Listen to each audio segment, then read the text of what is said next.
மலரைத்தானே நான் பறித்தது, கைமுள்ளின் மீது ஏன் விழுந்தது? உறவைத்தானே நான் நினைத்தது, என்னை பிரிவு வந்து ஏன் அழைத்தது?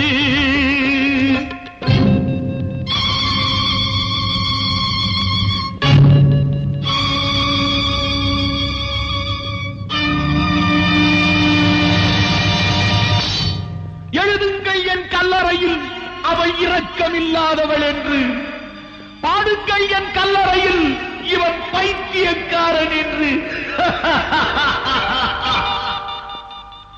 கண்கள் தீட்டும் காதல் என்பது அது கண்ணில் நீரை வரவழைப்பது, பெண்கள் காட்டும் அன்பு என்பது நம்மை பித்தனாக்கி அலைய வைப்பது.